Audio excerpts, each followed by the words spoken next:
다 같이 묵상기도 드리심으로 주일 2부 예배를 하나님께 올려드리겠습니다.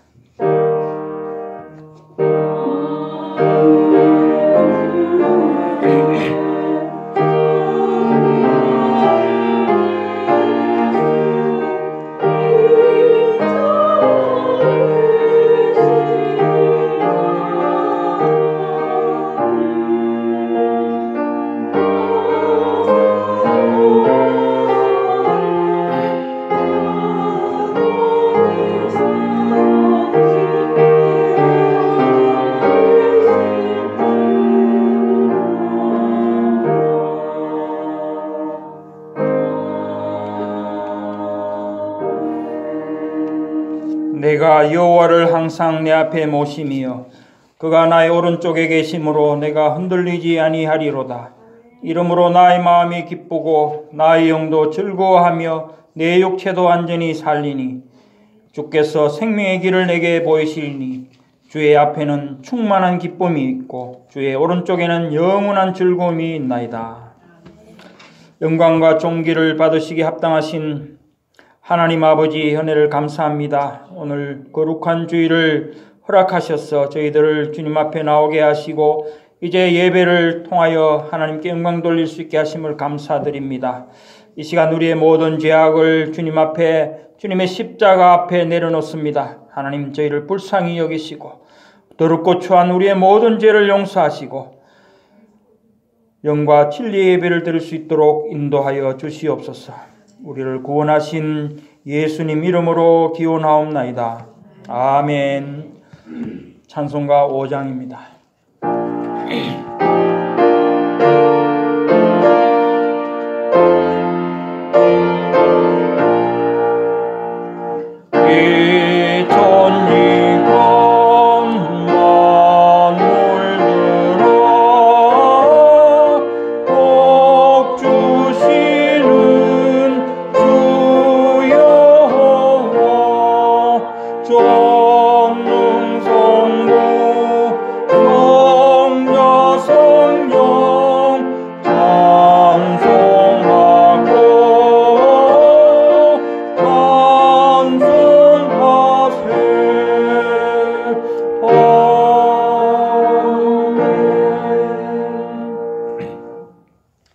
교동문 9번입니다.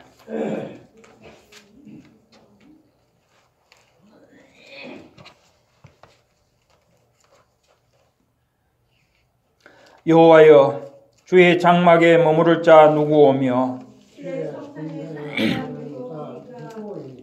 정직하게 행하며 공의를 실천하며 그의 혀로 남을 허물하지 아니하고 그의 이웃에게 악을 행하지 아니하며 그의 눈은 망령된 자를 멸시하며 그의 마음에 서운한 것은 해로울지라도 변하지 아니하며 뇌물을 받고 무죄한 자를 해하지 아니하는 자니이니. 아멘. 우리의 신앙을 사도신경으로 하나님 앞에 고백드리겠습니다. 나는 전능하신 아버지 하나님 천지의 창조주를 믿습니다. 나는 그의 유일하신 아들 우리 주 예수 그리스도를 믿습니다.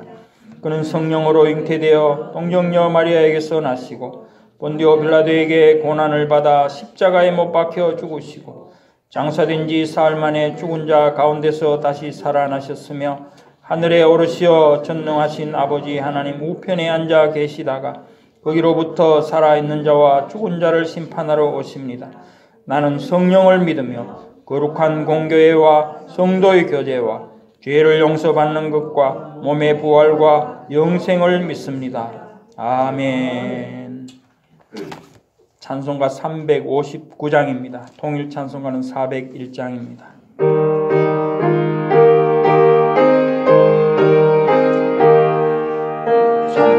359장.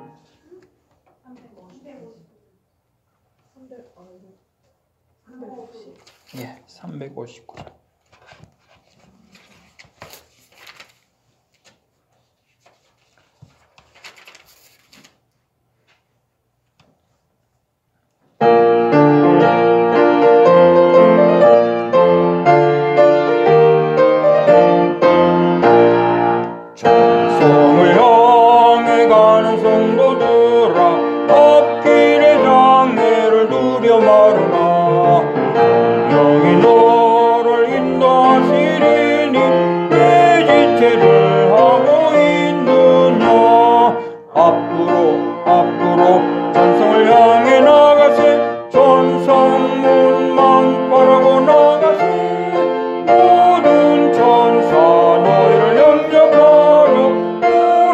기다려서 있네. 가는 길을 누가 비웃거든 확실한 증거를 보여주어라. 성령이 진이 감하여 주사 그들도 참 길을 찾으리. 앞으로 전성을 향해 나가세. 전성문만 바라고 나가세. 모든 천사 너희를 영접하러 문 앞에 기다려서 있네. 너 가는 길을 모두 가기 전에 내 손에 든 검을 걷지 말아라. 오마기 영계 모두 깨뜨리고 끝까지 잘 싸워 이겨라. 앞으로 전성을 향해 나가세. 전성문만 바라고 나가세. 모든 천사 너희를 영접하러 문 앞에 기다려서 있네. 박관웅 목사님 예배를 위해서 기도하시겠습니다.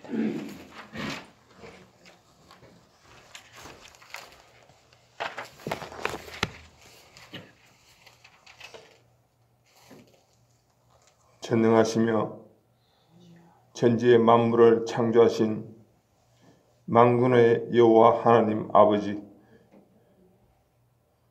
오늘 2월 28일 마지막 주일 2부 예배를 주님 앞에 올려드립니다. 나는 알파요 오메가라, 처음이요 마지막이라 말씀하신 하나님께서 이 2월 마지막 주 2부 예배를 주님 기쁘게 받아 주시옵소서. 언젠가 우리들 인생에도 오늘처럼 인생의 마지막이며 세상의 마지막 주님 오시는 그날을 우리 모두가 맞이하게 될 것입니다. 주님, 그때 그날을 우리 모두 잘 준비하는 지혜롭고 슬기로운 주님의 신부 다 되게 인도하여 주시옵소서. 우리들 가운데 한 사람도 그 기쁨의 자리에서 탈락하는 사람 없도록 주의 권능의 오른팔로 우리를 붙들어 주시옵소서. 주님, 비록 약하고 흠이 많은 우리들이지만 날마다 주님 의지하면서 거룩한 삶 살아갈 수 있도록 주님 붙잡아 주시옵소서. 주님, 우리의 기도를 들어 주심을 감사하나이다. 너희가 내 이름으로 기도하는 것은 응답받은 줄 믿으라 말씀하신 주님의 이름으로 간구합니다. 특별히 윤태선 담임 목사님, 그리고 사모님, 또 그 아들 이삭이 가족 모두에게 주님의 치료의 광선을 강하게 발하여 주셔서 가족 모두가 건강하게 교회와 예배에 복귀할 수 있도록 인도하여 주시옵소서. 전 세계의 코로나 바이러스로 인하여 고통받는 수많은 사람들을 불쌍히 여겨 주시사 속히 코로나 바이러스로부터 우리 모두가 해방될 수 있도록 도와 주시옵소서. 혹 내가 하늘을 닫고 비를 내리지 아니하거나, 혹 메뚜기들에게 토산을 먹게 하거나, 혹 전염병이 내 백성 가운데 유행하게 할 때에 내 이름으로 일컫는 내 백성이 그들의 악한 길에서 떠나 스스로 낮추고 기도하여 내 얼굴을 찾으면 내가 하늘에서 듣고 그들의 죄를 사하고 그들의 땅을 고치리라 주님 말씀하셨사오니, 이곳에 주의 백성들이 마음을 겸손히 낮추어 기도하오니 주여 우리들의 기도를 들어 응답하여 주시옵소서. 주님, 저희 교회에 4대 기도 제목이 있습니다. 주님께서 응답하여 주시옵소서. 새 교회 처소와 신학교와 성경 번역과 선교센터가 모두 이루어지는 주님이 예비하신 곳을 허락하여 주시옵소서. 교회 파킹랏 문제도 속히 해결될 수 있도록 주님 도와 주시옵소서. 교회의 선교 사명과 교육부도 다시 시작되게 하여 주시옵소서. 오늘 특별히 말씀을 전하시는 송성달 목사님, 성령 충만하게 하여 주시사 우리 모두 그 말씀 듣고 깨닫고 깨달은 말씀 믿게 하여 주시며 믿은 말씀 따라 살아갈 수 있도록 주여 축복하여 주시옵소서. 우리의 기도를 들으시고 응답하시는 하나님께 감사와 찬양과 영광을 돌리며 예수님의 이름으로 기도드렸사옵나이다. 아멘.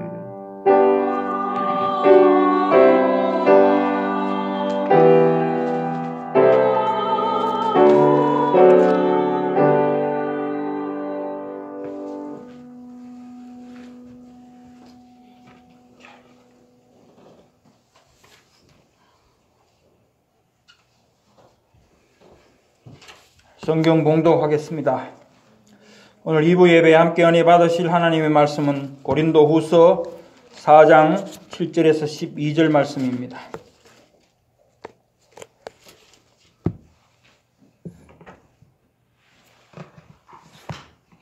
고린도후서 4장 7절에서 12절 말씀 제가 봉독하겠습니다. 우리가 이 보배를 질그릇에 가졌으니 이는 심히 큰 능력은 하나님께 있고 우리에게 있지 아니함을 알게 하려 함이라. 우리가 사방으로 우겨삼을 당하여도 쌓이지 아니하며 답답한 일을 당하여도 낙심하지 아니하며 박해를 받아도 버림받지 아니하며 거꾸로 뜨림을 당하여도 망하지 아니하고 우리가 항상 예수의 죽음을 몸에 짊어짐은 예수의 생명이 또한 우리 몸에 나타나게 하려 함이라. 우리 살아있는 자가 항상 예수를 위하여 죽음에 넘겨짐은 예수의 생명이 또한 우리 죽을 육체에 나타나게 하려 함이라.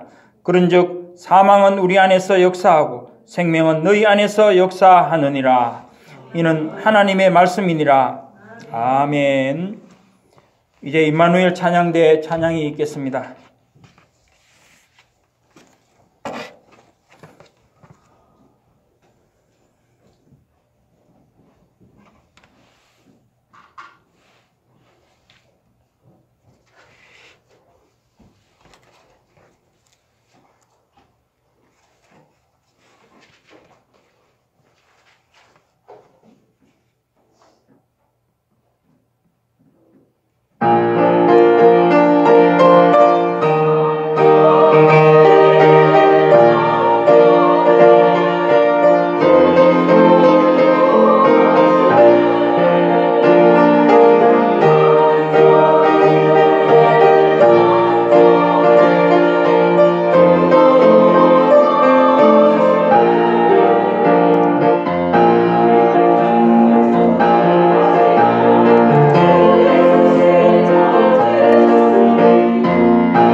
하나님 아버지 감사합니다.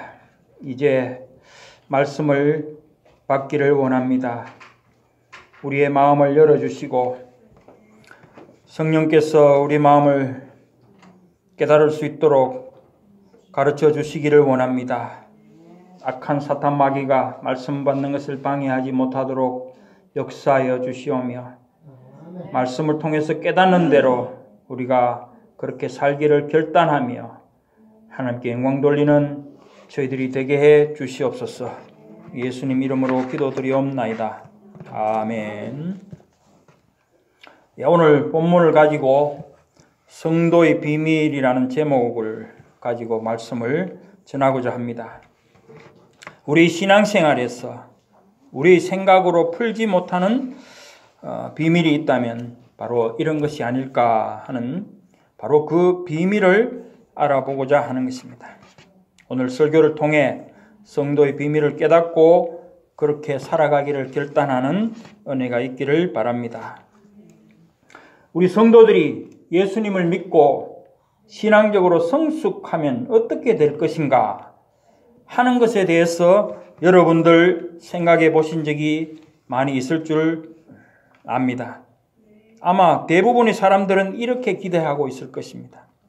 예수님을 믿고 믿음이 성숙해져서 상당한 수준에 올라가면 일단 죄를 짓지 않을 것이다. 아니면 적어도 남들보다는 적게 지을 것이다. 이렇게 생각할 것이라고 생각합니다. 여러분 그렇지 않습니까? 물론 그렇게 생각하고 기대하는 것이 옳습니다. 그러나 하나님의 은혜든지 우리 자신의 노력이든지 성령의 인도하심에 따른 성화의 과정에서 그런 모습이 나타나야 되겠지만 그렇다고 해서 근본적으로 우리 자신이 변화되어서 다시 말하면 사람이 변해서 달라지는 것이라고 할 수는 없을 것입니다. 로마서 3장 24절에 그리스도 예수 안에 있는 구속으로 말미암아 하나님의 은혜로 값없이 의롭다 하심을 얻은 자 되었느니라고 말씀하실 때 이것은 우리 성도들의 신분이 법적으로 죄인에서 의인으로 바뀌었다는 것을 말하는 것이지 우리 자체의 본성이 즉 죄된 우리의 어떤 성질이 다 없어지고 선한 사람으로 변했다는 것을 말하는 것은 아닙니다.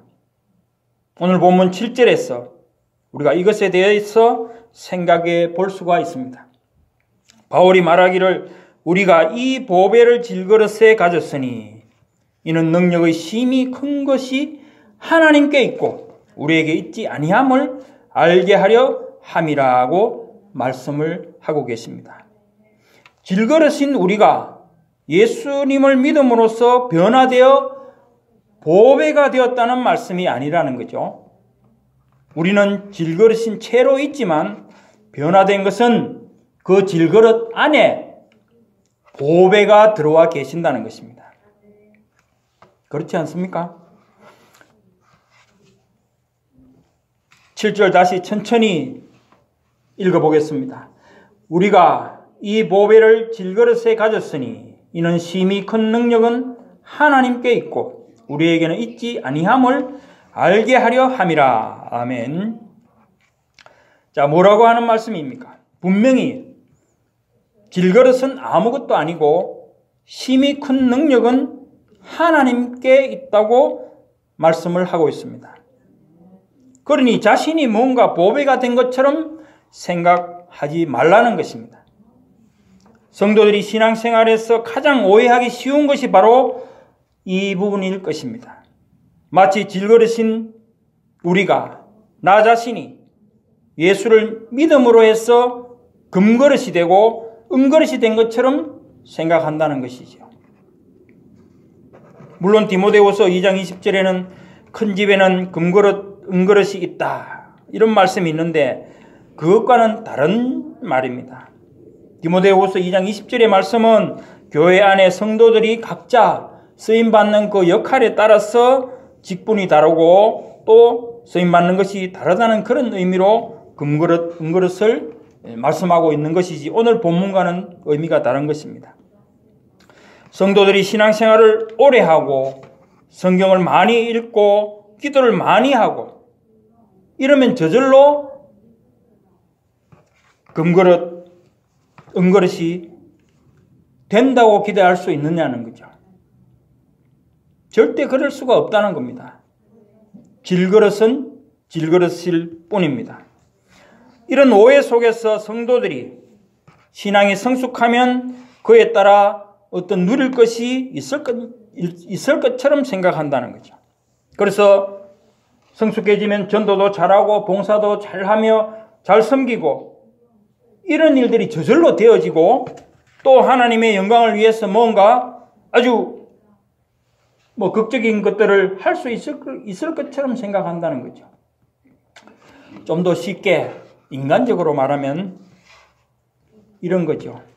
교회 생활 오래 하고 신앙이 성숙되었다고 생각하면 그에 따라 우리의 삶, 생활도 나아져서 물질이 풍성해지고 걱정, 근심이나 또 아픈 것도 줄고 자녀들이 잘 되고 하는 이런 증표가 나타나기를 은근히 기대한다는 것입니다. 왜 그렇습니까? 하나님이 잘 믿으면 복을 주신다고 했으니까 그렇습니까? 일부에는 축복의 말씀을 제가 증거를 했는데, 그런데 이런 것들은 다 질그릇으로 비유된 우리의 본래의 본성에서, 본래의 성품에서 나오는 기대일 뿐이지, 하나님께서 그렇게 우리를 여러 방면에서 특히 가시적인 어떤 상태를 변화되게 하신다고 말씀하신 것은 아닌 것입니다. 지금 우리가 믿음이 커졌다고 해서 죄가 생각나지 않고 더럽고 추한 것들을 가까이 하지 않는 천사와 같기를 생각할 수는 없다는 것이죠. 이 땅에 사는 한 우리는 역시 본질적 죄인의 굴레에서 벗어날 수가 없는 것입니다. 바울을 보십시오. 그는 우리가 감히 흉내도 낼 수 없는 온전한 신앙의 상태에 있었지만 스스로 죄인의 괴수로 하지 않았습니까? 모든 것을 배설물로 여기지 않았습니까? 그 입에서 경제적인 풍성함과 육신의 안락과 편안함을 기대하고 말한 적이 있습니까? 다른 많은 신앙의 선배들도 자신의 신앙의 성숙으로 그들이 이 땅에서 뭔가를 누린다는 것을 오늘날의 우리 성도들처럼 그렇게 생각하지는 않았습니다. 그들은 하루라도 하나님께 붙어 있지 않으면 그것을 두려워하고 털끝만한 죄라도 몸부림치며 하나님 앞에 회개하며 자복했습니다. 어거스틴이나 루터나 칼빈이나 어떤 위대한 신학자라도 또 청교도 신앙 선배들 그 누구도 자신의 신앙으로 자신이 잘 살고 평안하리라고 기대한 사람은 한 사람도 없을 것입니다. 우리가 생각하기에는 우리가 잘 되는 것과 우리가 죄를 더 이상 짓지 않고 거룩해지며 완전해지는 것이 하나님께 좋은 일이고 하나님의 영광이 되는 일, 하나님의 영광을 증명하는 길이라고 생각합니다. 물론 잘 되고 평안하고 아무 문제 없이 어려움 없이 잘 사는 것이 하나님의 영광과 하나님의 빛을 드러내는 일이 맞습니다. 그러나 성도들 모두가 그렇게 잘 살게 되지는 않는다는 점에서 우리가 생각해 보아야 하는 부분이 있다는 것이죠. 오히려 잘 되는 것과 형통한 것만을 가지고 자기 자신의 신앙을 증명하려 한다면 그런 사람은 바리새인이라고 해야 할 것입니다. 바리새인들은 자신들이 병들지 않고 잘 사는 것으로 하나님의 축복을 받았고 그 축복은 구원을 받았다는 증거로 삼는 사람들이기 때문에 그렇습니다. 올바른 믿음을 가진 성도가 세상 사람들과 다른 것이 있다고 한다면 그것은 자신이 질그릇이라는 것을 아느냐 모르느냐 하는 것이라고 생각을 합니다. 세상 사람들은 인생의 목표를 질그릇을 아름답게 하기 위해 삽니다. 자기 자신이 질그릇인 줄 모르고 겉을 치장하고 온갖 멋을 내면서 마치 자기 자신이 보배나 된 것처럼 허풍을 떨며 산다는 것입니다. 그러다가 자기가 마음먹은 대로 되지 않으면 어떻게 되겠습니까? 자기의 목적하는 바가 이루어지지 않으면 싸우고 시기하고 질투하고, 그것도 모자라면 스스로 포기하고, 그리고 그 마지막에는 모든 것이 소용없는 일이라고 말하면서 사라져버리게 되는 것입니다. 그러니까 그들은 아무 의미 없는 일에 몰두하며 의미 없는 삶을 살다가 허무하게 끝내버린다는 말이죠. 그렇지만 예수 믿는 사람들은 깨져 없어질 질그릇을 위해 사는 것이 아닙니다. 질그릇을 아름답게 하고 빛이 나기 위해서 사는 것이 아니라는 말입니다. 우리는 질그릇에 담긴 보배를 위해 사는 사람들인 것입니다. 그리고 그 보배를 세상에 드러내기 위해 우리의 삶이 헌신되어야 한다는 것입니다. 우리의 삶을 통해 하나님의 영광이 드러나야 한다는 것은 우리가 잘되고 형통하게 살지 못하더라도, 또는 그 삶이 세속적인 의미에서 세상 사람들보다 더 못하고 어렵고 힘들다 할지라도 우리는 우리 속에 감추인 보배를 위해 우리 삶을 통해서 그 보배를 드러내야 하는 것입니다. 예를 들면 이렇습니다. 어떤 사람이 종이 가방을 하나 들고 길을 가다가 갑자기 바람이 불었습니다. 갑자기 모래바람이 불어서 그 들고 가던 가방을 하수구 시궁창에 더러운 물에 빠뜨렸다고 합시다. 물론 그 가방 안에 휴지나 손수건 정도만 들어있으면은 아마 그냥 버리고 갈 것입니다. 그 더러운 물에 빠졌으니까. 굳이 그것을 옷과 이 손발을 버리면서 주워봐야 다시 쓰지도 못할 것인데, 그것을 주우러 시궁창에 들어가는 사람은 없을 것입니다. 그러나 그 종이 가방 안에 귀중한 다이아몬드나 또는 황금덩이가 들어있다고 한다면 문제는 달라질 것입니다. 그것을 버려두고 그냥 갈 사람은 아무도 없을 것입니다. 손과 발이 문제가 아니고 그것은 다 버리더라도 들어가서 그 종이 가방을 주실 것입니다. 그러면 어떻게 되겠습니까? 지나가는 사람들은 종이 가방을 주우러 몸과 옷을 버리며 들어가는 그 사람을 보고, 혹은 미쳤나? 왜 저래? 그런 말을 하는 사람도 있을 것이고, 혹은 저기 무엇이 들었길래 저렇게 보잘것없는 종이 가방을 주우러 들어갈까 하는 사람도 있을 것입니다. 우리가 그와 같습니다. 비록 세상에서는 시궁창에 빠진 것 같은 삶을 산다 할지라도 세상 사람들이 우리가 품은 보배를 모르고 손가락질하고 미쳤다고 흉을 볼지 모르지만, 우리는 개의치 않고 그 보배를 놓치지 않기 위해 어떤 것이라도 각오하며 인내하고 견디며 살아내야 하는 것입니다. 비록 돈 잘 벌고 건강하고 자녀 잘 되는 그런 복이 없다 할지라도 우리는 잃어버릴 수 없는 보배를 위해, 또한 우리가 그 보배를 지켜냄으로써 훗날 받게 될 그 영광을 받아 누리기 위해 이 세상을 살아내야 하는 것입니다. 그래서 바울은 이렇게 말씀을 했습니다. 고린도전서 1장 26절에서 29절을 보겠습니다. 형제들아, 너희를 부르심을 보라. 육체를 따라 지혜 있는 자가 많지 아니하며 능한 자가 많지 아니하며 문벌 좋은 자가 많지 아니하도다. 그러나 하나님께서 세상에 미련한 것들을 택하사 지혜 있는 자들을 부끄럽게 하려 하시고, 세상에 약한 것들을 택하사 강한 것들을 부끄럽게 하려 하시며, 하나님께서 세상에 천한 것들과 멸시받는 것들과 없는 것들을 택하사 있는 것들을 폐하려 하시나니, 이는 아무 육체도 하나님 앞에서 자랑하지 못하게 하려 하심이라. 아멘.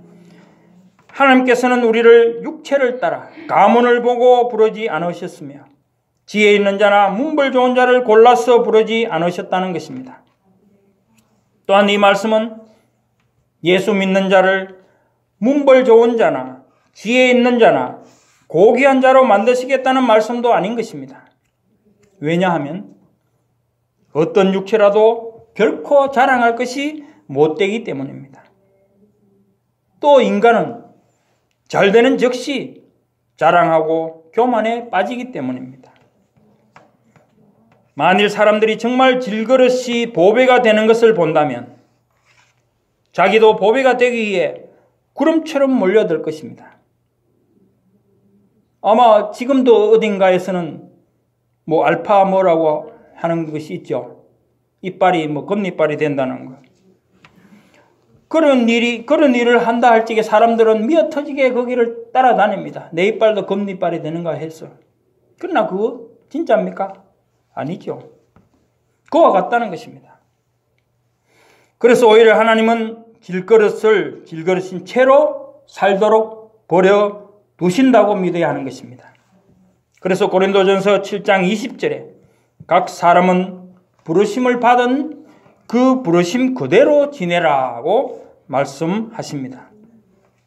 하나님이 주시는 대로 감사하고 아멘하며 지내라는 말입니다. 우리 삶에서 늘 욥이 말한 것처럼 주신 이도 여호와시요 거두신 이도 여호와시오니 여호와의 이름이 찬송을 받으실지니이다. 아멘. 이런 고백이 우리 입에서 날마다 순간마다 나와야 된다는 것입니다. 하나님을 믿는 사람들이 잘되고 형통한 것은 당연합니다. 그러나 그렇지 않더라도 하나님의 주권을 인정하고 그렇게 살라는 것입니다. 다니엘서에 나오는 하나냐, 미사엘, 아사랴의 고백이 무엇입니까? 그리 아니하실지라도 바로 그 신앙이 그 삶이 되어야 한다는 것입니다. 그런데 문제는 우리가 잘되면 우리는 우리 속에 보배를 드러내기보다 우리 자신이 보배가 된 것처럼 자랑하기 쉽고 이웃들은 그런 우리를 통해 우리가 가진 보배를 찾기보다는 그 사람들도 우리처럼 보배가 될 것이라는 생각을 하게 될 것입니다. 그래서 바울은 질그릇을 보지 말고 보배에 집중하라고 말씀하십니다. 이는 능력의 힘이 큰 것이 하나님께 있고 우리에게 있지 아니함을 알게 하려 함이라. 결코 우리가 잘나서 우리가 보배인 것이 아니고 모든 것은 우리 안에 보배이신 하나님의 능력이고 은혜라고 말씀하시는 것입니다. 예수 믿는 것은 우리의 악한 본질이 선한 사람이 되는 것이 아니며 거룩한 삶이 저절로 되어지는 것도 아니고 모든 것이 형통하여 잘되는 삶을 살게 되는 것은 더더욱 아니라는 말씀입니다. 마찬가지로 그리스도 예수 안에 있는 사람들은 육체와 함께 정과 욕심을 십자가에 못 박았으니 이제는 육체를 쫓아 죄를 짓지 않는다는 것도 아닙니다. 다시 말하면 세상 사람들은 죄를 짓는 것이고 성도들은 선한 일만 하는 사람이라고 성경은 말씀하지 않았습니다. 이것은 반만 맞는 말일 수 있겠죠. 믿음으로 하지 않는 모든 것이 죄라고 했기 때문에 믿지 않는 사람들의 모든 행위는 죄일 수밖에 없습니다. 그러나 우리도 여전히 죄 가운데서 죄를 지을 수 있는 것입니다. 그러나 믿는 성도는 그 마음에, 그 중심에 하나님을 향한 하나님을 믿는 믿음이 있다는 것이죠. 그러니까 우리가 성도로서 신앙이 성숙되었다고 하는 것은 우리의 그릇이 변화되어 은그릇, 금그릇으로 되고 세상에 빛이 난다, 우리 자신이 빛이 난다는 그런 의미가 아니라 우리는 여전히 질그릇이지만은 우리 삶의 우선순위 보배이신 하나님께 우리의 모든 삶을 드리고 우리의 모든 삶의 우선순위가 되어야 된다는 것을 말씀하고 있는 것입니다. 우리가 다시 죄를 짓지 않고 고결한 성품으로 세상 사람들과 구별되고 그것보다 선하다고 생각하는 그런 질그릇의 변화가 아니라 우리의 삶의 중심이 예수 그리스도와 십자가에 맞추어져 가는 것, 그것이 바로 우리의 참된 신앙 성숙이고 변화와 성화의 과정이 되는 것인 줄 믿습니다. 초대교회의 상황 속에서는 복음으로 사는 것 자체가 죽음의 과정을 지나는 것처럼 말로 할 수 없는 어렵고 힘든 그런 과정이었고, 그런 과정 속에서도 바울은 하나님의 절대 주권을 믿고 모든 영광 하나님께 있고 모든 것 하나님이 하시는 일이라고 확인해 주고 있는 것입니다. 오늘 본문 10절을 보면 우리가 항상 예수의 죽음을 몸에 짊어지면 예수의 생명이 또한 우리 몸에 나타나게 하려 함이라. 이 말씀은 예수 그리스도의 고난과 죽으심이 바울의 몸에 연합된 것으로 바울 자신의 고난을 통해 지속적으로 재현되어 나타나는 것을 말하고 있습니다. 예수님의 죽으심과 그 고난이 바울의 삶 속에서 지속적으로 나타나는 것을 바울은 자신이 쓴 서신들 속에서 반복적으로 말씀을 하고 있습니다. 종일 죽임을 당케 되며 나는 날마다 죽노라. 내 몸에 예수의 흔적을 가졌노라. 이런 표현들이 바로 그런 것입니다. 그 중에 특히 우리가 잘 아는 고린도전서 15장 31절부터 34절까지 말씀을 제가 읽겠습니다. 형제들아, 내가 그리스도 예수 우리 주 안에서 가진 바 너희에 대한 나의 자랑을 두고 단언하노니 나는 날마다 죽노라. 내가 사람의 방법으로 에베소에서 맹수와 더불어 싸웠다면 내게 무슨 유익이 있으리요? 죽은 자가 다시 살아나지 못한다면 내일 죽을 터이니 먹고 마시자 하리라. 속지 말라. 악한 동무들은 선한 행실을 더럽히나니 깨어 의를 행하고 죄를 짓지 말라. 하나님을 알지 못하는 자가 있기로 내가 너희를 부끄럽게 하기 위하여 말하노라. 아멘. 하나님은 우리를 축복하시기는 하시지만 그 축복을 통해서 하나님 자신을 증명하시는 것은 아니라고 하시는 그런 말씀이 될 것입니다. 다시 말하면 예수 믿는 사람이 복을 받아 잘 살 수 있지만은 안 믿는 사람 중에도 잘 사는 사람이 오히려 더 많기 때문에 잘 살고 못 사는 것, 그것보다는 어려운 가운데서도 보배를 간직한 삶을 얼마나 살아내느냐 하는 것을 통해 하나님은 자신의 영광을 받으시기를 더 기뻐하신다는 말씀인 것입니다. 단지 잘 살고 형통하다는 것은 그런 하나님 중심의 삶을 살 때 부수적으로 주어지는 결과물로서의 축복이라고 할 수 있습니다. 그래서 예수님은 그런즉 너희는 먼저 그의 나라와 그의 의를 구하라. 그리하면 이 모든 것을 너희에게 더하시리라고 하신 것입니다. 오늘 본문 8절에서도 말씀하시기를 우리가 사방으로 우겨삼을 당하여도 쌓이지 아니하며 답답한 일을 당하여도 낙심하지 아니하며 라고 말씀했습니다. 사방에 우겨삼을 당해도 쌓이지 않았다는 것은 시험당할 즈음에 피할 길을 주셨다는 말씀과 같은 의미일 것입니다.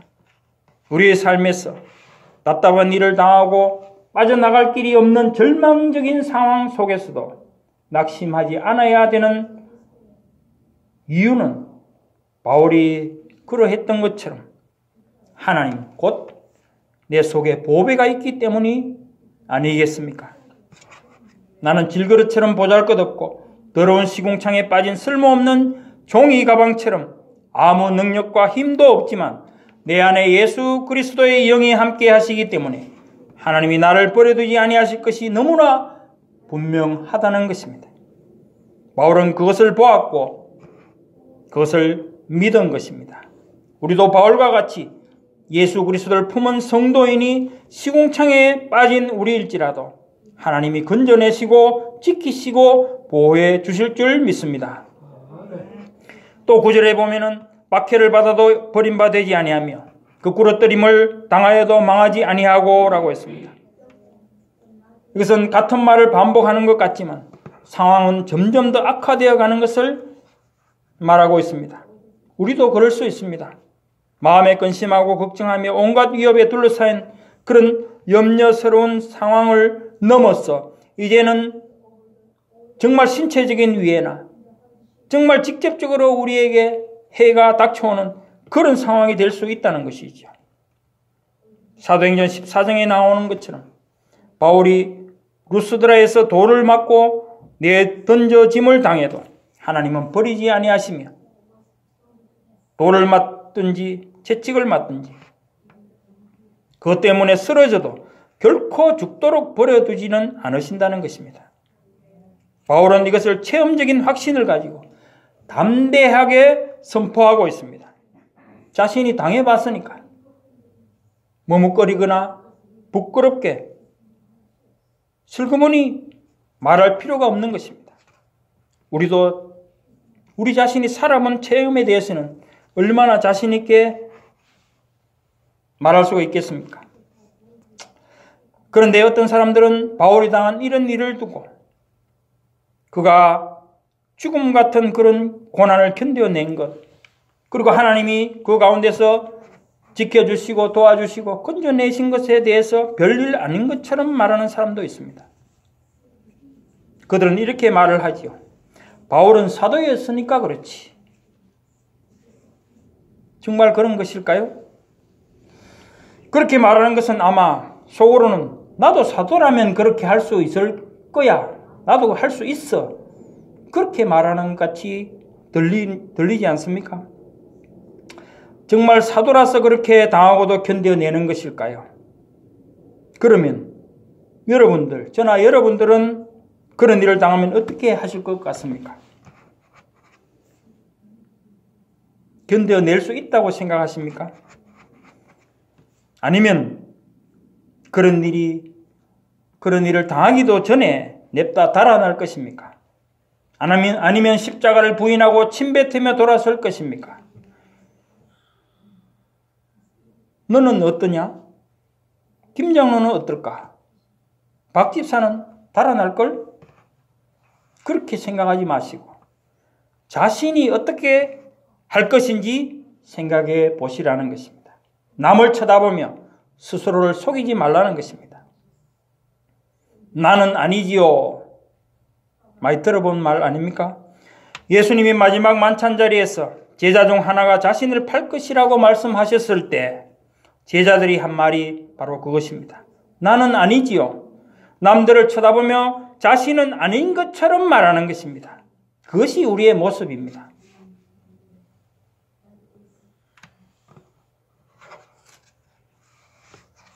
우리의 삶에서 답답한 일을 당하고 빠져나갈 길이 없는 절망적인 상황에서 낙심하지 않는다는 것. 그러나 우리 힘으로 되는 것은 아니겠지만 또 이런 경우도 있습니다. 흔히 목사님들 입에서 하는 말 가운데는 베드로가 신학교 나왔냐고, 바울이 똑똑하긴 하지만 박사 받았냐고. 저는 그런 말을 하는 사람들을 보면은 참 속으로 그런 생각합니다. 참 말도 안 되는 소리들 하고 계신다고. 다른 말 필요 없이 나는 그렇게 묻고 싶어요, 사실. 그러면 그런 말 하는 당신은 예수님을 만나본 적이 있냐고. 1분이라도 예수님과 함께 한 적이 있냐고. 묻고 싶지만 참지요. 왜 그 사람들은 그런 생각을 하고 그렇게 말을 하겠습니까? 이유는 간단한 겁니다. 대개는 자기가 신학교 제대로 못 나왔든지 아니면 박사 아는 사람이 그렇게 말을 하지요. 또 아니면은 스스로 좋은 신학교 나왔다고 자랑스럽게 생각하고 혹은 박사 2-3개 갖고 있는 사람이 자기를 자랑하려고 그렇게 말을 한다고 생각이 됩니다. 그러나 이렇든 저렇든 그 속을 따져보면 일종의 열등감이고 자기 콤플렉스에 의한 말이라고 하는 겁니다. 그 속에는 교만이 가득 차서 사도와 같은 반열에 자신을 놓든지 아니면 더 높게 생각하기 때문이 아니겠습니까? 남들이 잘났든 못났든 잘하든 못하든 그런 것 신경 쓰지 말고 자기 일만 열심히 하면 되는 것입니다. 열등감 갖지 말고 하나님 안에서 열등감이나 피해의식이나 그런 콤플렉스 가질 이유가 무엇이 있겠습니까? 어차피 낮은 모습 그대로 부르시지 않았었다는 거죠. 자, 그 다음에 우리 10절을 보겠습니다. 우리가 항상 예수의 죽음을 짊어지면 예수의 생명이 또한 우리 몸에 나타나게 하려 함이라고 했습니다. 이것은 앞에 8절과 9절에서 말한 네 가지 상황을 대조해서 말하는 그것에 대한 결론이죠. 한마디로 십자가의 죽음과 부활을 말하는 것입니다. 또 다른 말로 하면 고난과 영광을 말합니다. 예수님의 십자가 죽음이 날마다 끊임없이 바울의 고난 가운데서 나타났지만 이것은 우리 성도들이 예수님을 온전히 따르는 삶을 살 때 반드시 겪게 될 고난의 과정임을 말하는 것이고 그러한 과정을 견디고 이기는 자는 부활하고 생명을 얻게 된다는 것입니다. 현재의 고난은 장차 받게 될 비교할 수 없는 영광을 우리에게 약속하고 보증하는 것입니다. 그러므로 우리는 보배를 간직하고 지키기 위해 어떤 고난의 삶을 살더라도 하나님이 능히 우리를 지켜주시고 감당하게 하실 뿐만 아니라 장차 하늘에서 크나큰 영광, 그 영광에 동참하게 하시는 것입니다. 우리에게는 이런 소망이 있는 것입니다. 우리가 그리스도와 함께 고난을 받으면 영광도 함께 받으며 주와 함께 죽으면 또한 그와 함께 살게 되는 것입니다. 11절 말씀도 10절과 같은 말씀입니다. 그러나 좀 더 부활에 대한 확실성을 강조하고 있습니다. 우리 살아있는 자가 항상 예수를 위하여 죽음에 넘겨짐은 예수의 생명이 또한 우리 죽을 육체에 나타나게 하려 함이라. 여기서 살아있는 자는 그냥 살고 있는 자가 아니라 영적으로 사는 자를 말합니다. 그러므로 믿음으로 사는 성도들이 예수님 때문에 죽음에 넘겨지는 것은 예수님이 죽으시고 부활하신 것처럼 그들도 그렇게 생명으로 부활할 것을 확실하게 하는 것입니다. 예수로 죽고 예수로 사는 것이 바로 우리 성도의 삶이며 비밀이라는 말씀인 것입니다. 보배이신 예수님 때문에 죽고 사는 우리는 바로 질그릇입니다. 본래는 죄를 담아주는 죄의 그릇이었지만 이제는 보배를 담아두는 질그릇으로 바뀌었다는 것입니다. 우리 자신이 가치 있는 존재도 아니고 우리 자신이 생명을 나타내는 존재도 아니고 우리 자신이 죽음을 이겨내는 존재도 아니지만 내 안에 보배로 오신 그리스도로 말미암아 죽음에서 생명으로 옮겨지게 된 것입니다. 그러므로 우리 자신이 자랑할 것은 아무것도 없습니다. 오직 그리스도만 자랑하며 날마다 죽는 것을 자랑할 뿐인 것입니다. 이제 마지막 12절을 보겠습니다. 그런즉 사망은 우리 안에서 역사하고 생명은 너희 안에서 역사하느니라.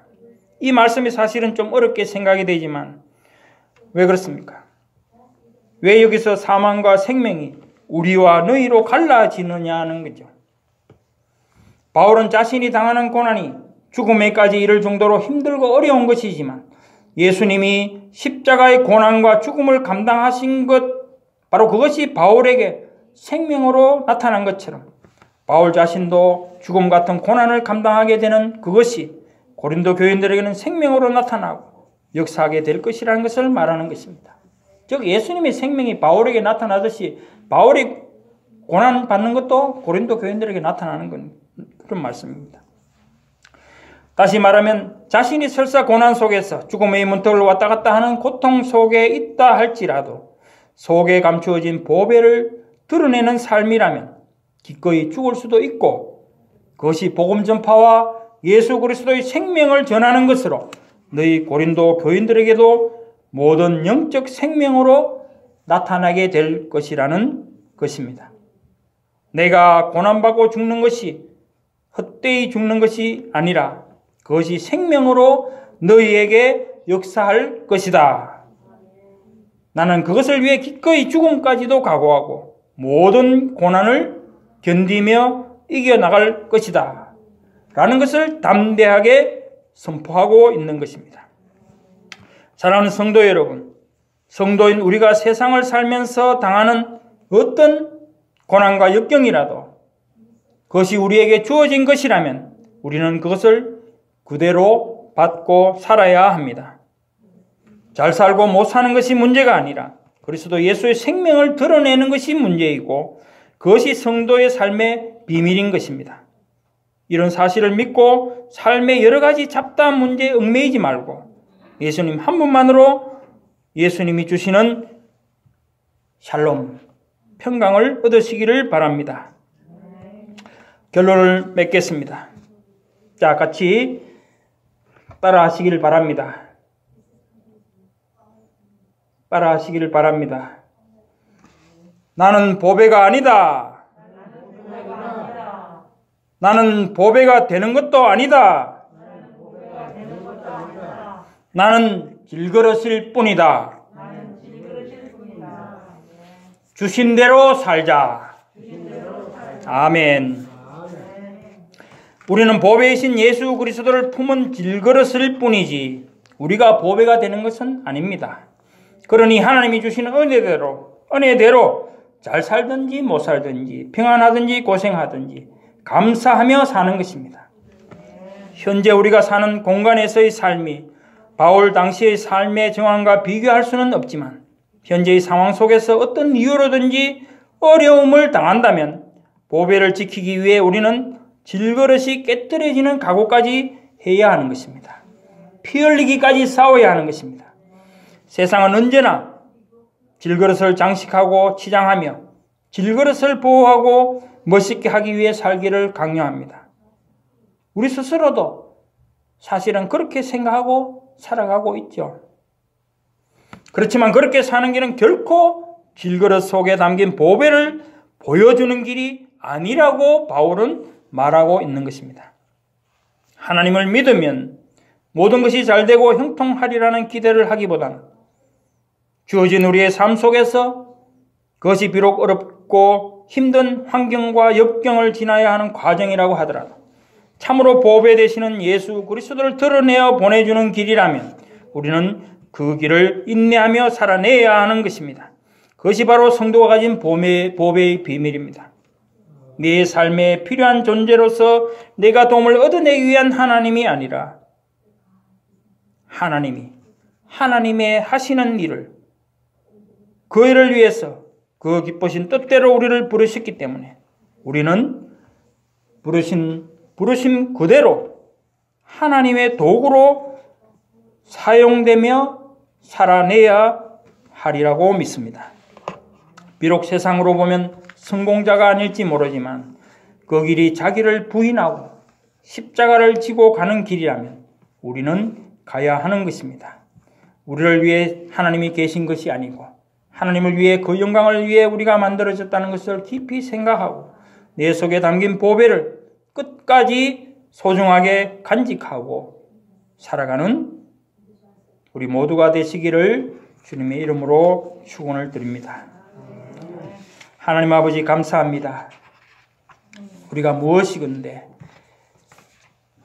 정말 우리를 택하여 부르시고 하나님을 아버지라 부를 수 있게 하시니 그 큰 은혜, 만극하신 은혜를 갚을 길 없는 은혜를 받은 것을 참으로 감사를 드릴 수밖에 없습니다. 하나님 우리 속에 보배를 깨닫게 하시고 내가 보배가 아니고 나는 보배를 가진 질그릇이라는 고백을 하나님 앞에 드리며 우리의 삶에 좋고 나쁜 것을 따질 것이 아니고 오직 하나님의 영광을 위해서 하나님의 이름을 세상에 드러내는 것을 위해서 살게 하시고 그럴진대 우리의 기쁨이 그 속에서 충만하게 하시며 모든 것으로 만족할 수 있는 그런 우리가 되게 해 주시옵소서. 오늘 이 말씀을 듣는 우리 모두가 한 마음이 되고 그러한 마음으로 살아갈 수 있고 그런 마음을 가질 수 있도록 결단하는 우리가 되게 해 주시옵소서. 예수님 이름으로 기도드리옵나이다. 아멘. 헌금송 213장 하시겠습니다.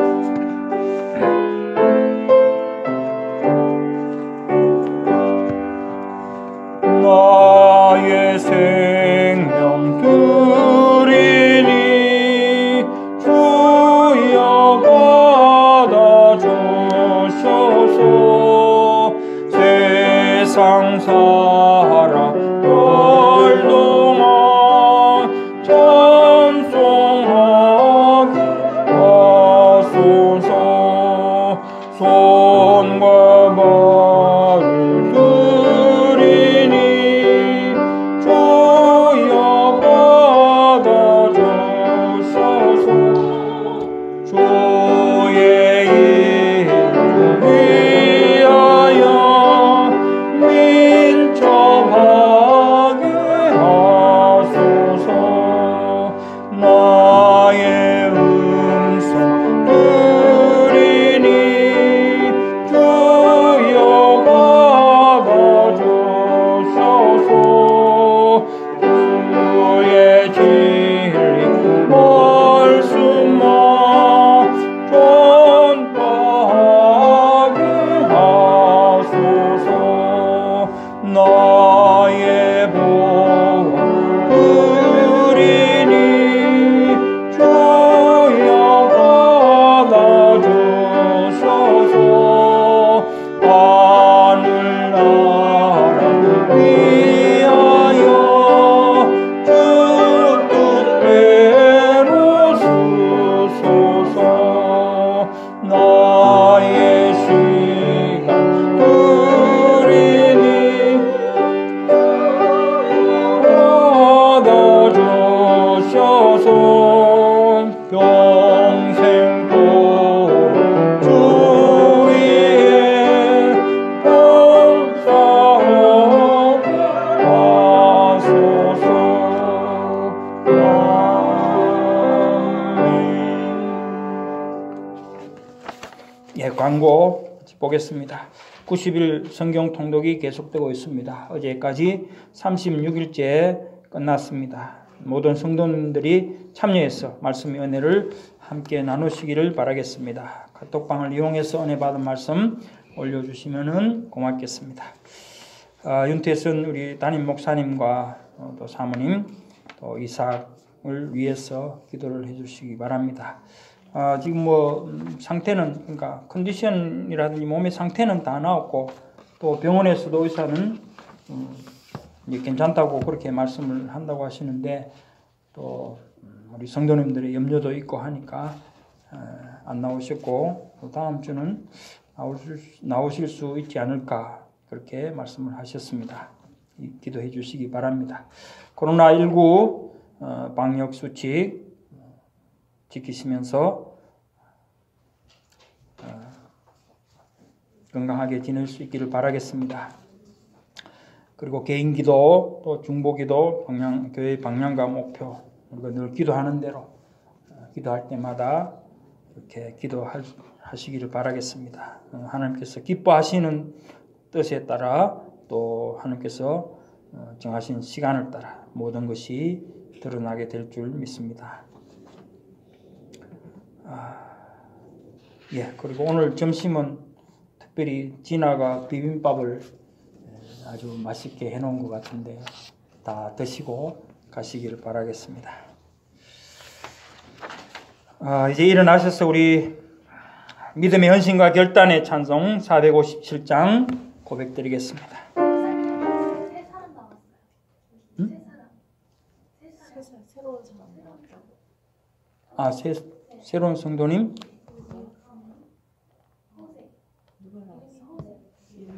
호세.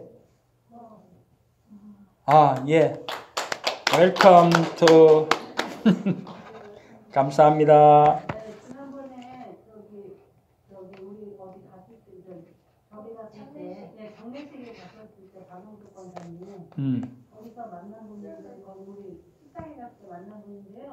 한국에서 5년 살으셨대요. 아, 예. 한국말 좀 하시네요. 예, 감사드립니다. 박용숙 권사님도 하간 예배에서 만난 분이라는데 우리 호세 환영합니다. 주님의 이름으로 감사를 드립니다. 예, 457장.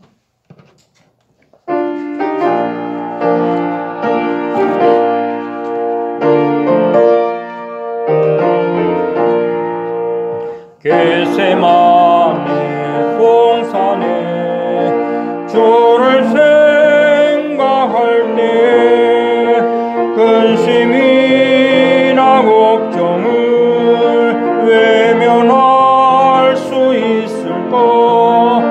나를 항상 버리고 주를 따라가겠네. 빌라도의 뜰에서 주를 생각할 때 수치됨과 아픈 것 못 견딜 수 있을까? 길이 참고 묵묵히 주를 따라가리라. 갈보리산 올라가 주를 생각할 때 나의 받는 괴로움을 비교할 수 없으니 십자가를 지고서 주를 따라가리라. 무덤에서 부활한 주를 생각할 때 환난이나 죽음도 두려울 것 없으니 승전가를 부르며 주를 따라가리라. 아멘. 우리 앞뒤 좌우에 계신 분들 인사 나누시죠. 보배를 가지셨네요.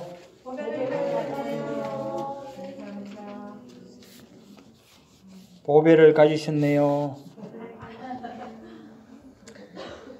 아멘입니다. 송영 3장 한글과 영어로 하시겠습니다.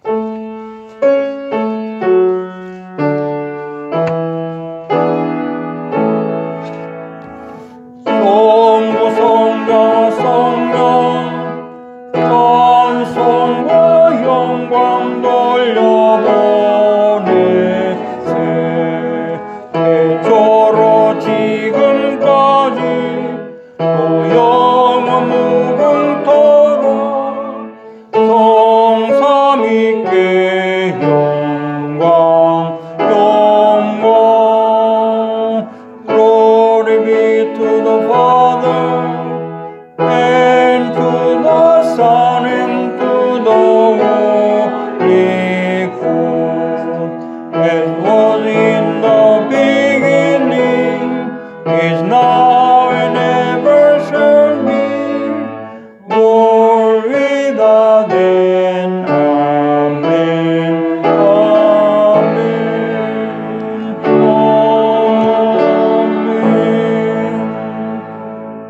신앙 고백 드리겠습니다.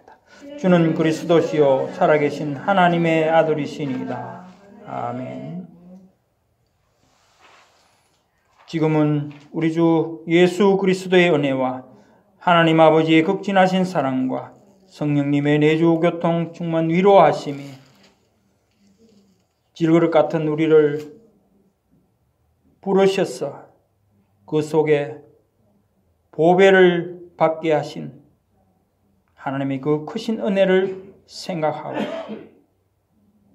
그 은혜에 감격하고 감사해서 오직 하나님께 순종하며 그 말씀대로 살기를 소원하며 나아가는 주의 모든 백성들 머리 위에 지금부터 영원토록 함께 있을지어다.